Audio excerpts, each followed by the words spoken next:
Hello, my lovely followers and viewers of History Channel. Today is Robindra Jayanti, and very obviously, today we are going to discuss something about this great bird.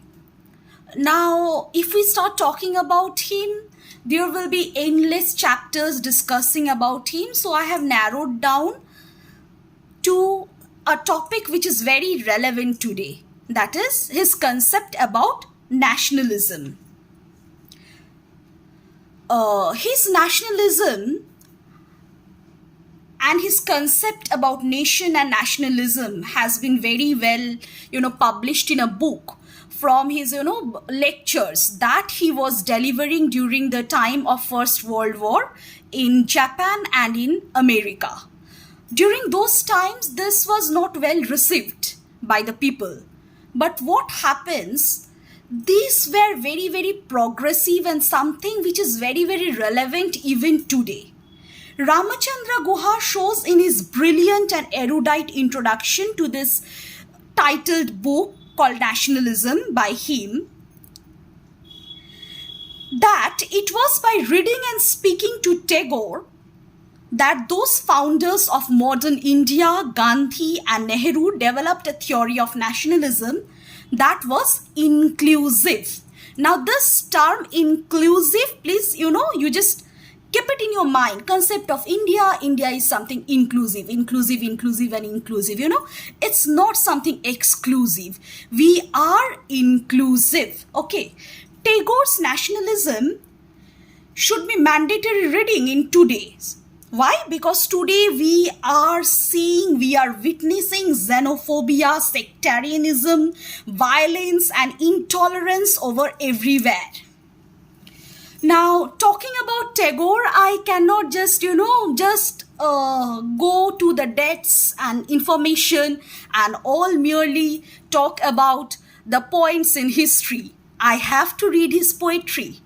I have to read out his poetry. Without his poetry, it won't be injustice. It won't be any justice, to do justice to understand him better, we have to read his poetry. This famous poem was composed in 1910, Where the Mind is Without Fear. Chitto jetha bhoy shunno, uchcho jetha shir, জ্ঞান যেথা মুক্ত যেথা গৃহের প্রাচীর আপন প্রাঙ্গণ তলে দিবস সর্বরী বসুধারে রাখে নাই খণ্ড ক্ষুদ্র করি যেথা বাক্য হৃদয়ের উৎস মুখ হতে উচ্ছ্বসিয়া ওঠে যেথা নির্বারিত স্রোতে দেশে দেশে দিশে দিশে কর্মধারা ধায় অজস্র সহস্রবিদ চরিতার্থতায় যেথা তুচ্ছ আচারের মরু বালু রাশি বিচারের স্রোতপথ ফেলে নাই গ্রাসী পৌরসেরে করেনি শতধা নিত্য যেথা তুমি সর্বকর্ম চিন্তা আনন্দের নেতা নিজ হস্তে নির্দয় আঘাত করি পিত ভারতের সেই স্বর্গে কর জাগরিত. So that was Tagore's concept of nation.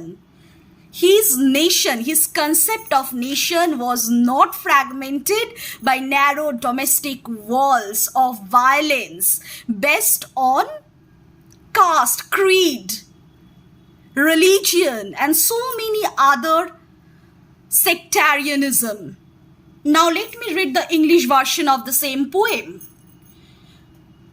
Where the mind is without fear and the head is held high, where knowledge is free, where the world has not been broken up into fragments by narrow domestic walls, where words come out from the depth of truth, where tireless striving stretches its arms towards perfection, where clear stream of reason has not lost its way into the dreary desert of sand by dead habit, where the mind is led forward by thee into ever-widening thought and action, into that heaven of freedom, my father, let my country awake.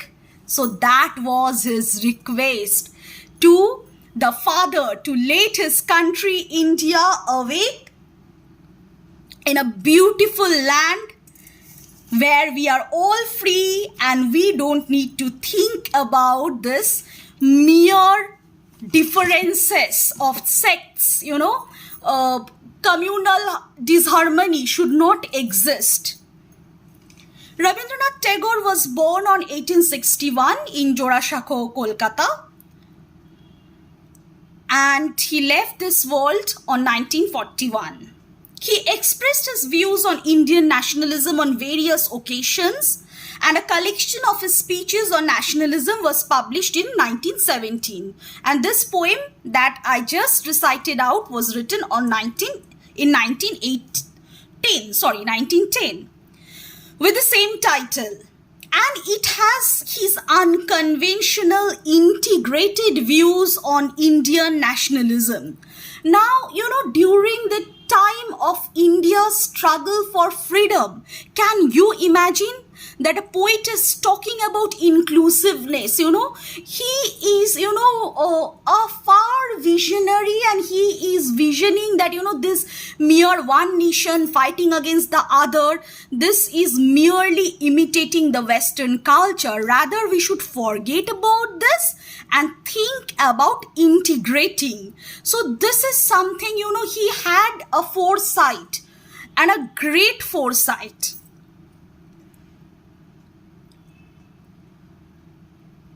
He believed that true spirit of nationalism lies in its broad humanistic concern rather than constrained political strategies. He said that our real problem in India is not political, it is social. So what are those social problems? Casteism, then a variety of religion, people are speaking various languages, Hindi, Bengali, Urdu, Punjabi, Oriya, Telugu, Tamil, so many. What he said, now let me quote him: I do not believe in an exclusive political interest. Politics in the West have dominated Western ideals, and we in India are trying to imitate the Westerners. We have to remember that in Europe, people had their racial unity from the beginning, and where natural resources were insufficient for the inhabitants. The civilization has naturally taken the character of political and commercial aggressiveness. That's why this, people of European countries, they are constantly moving from their country to the other country. They are taking slaves, they are taking the raw materials, they are taking labor at cheap price from other countries. But India did not, those days India had plenty, abundance. But the difficulty was variety. But they had the racial identity, they had the racial unity, the Westerners, the Europeans, like, the white skin, that thing. So in spite of our great difficulty, India has done something. India has tried to make an adjustment of races, because right from the beginning, Hindus and Muslims, they are, living together.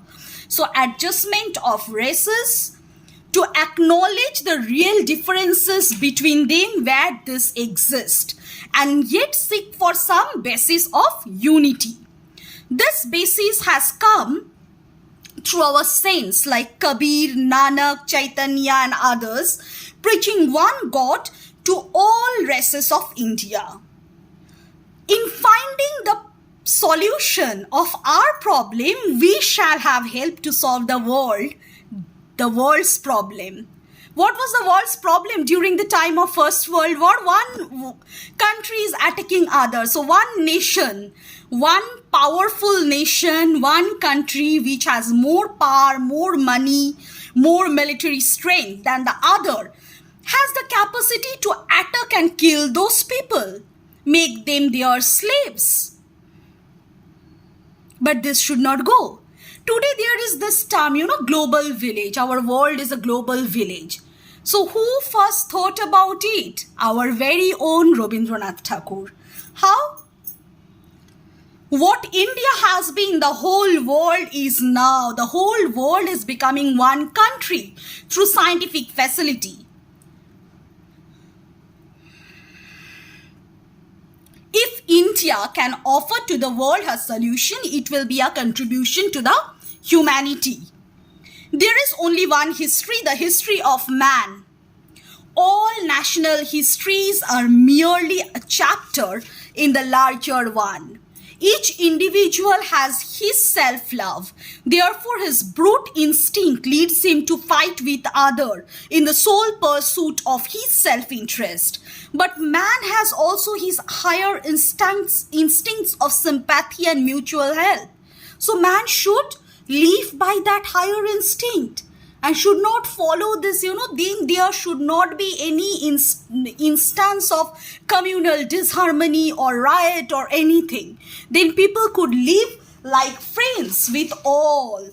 Everybody will be friends of one another, and this kind of problem would just not exist.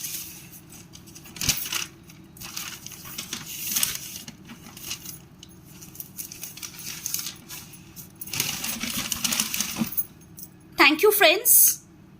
This is my first video. Please follow the next one for the detailed other points that is to be integrated. Thank you.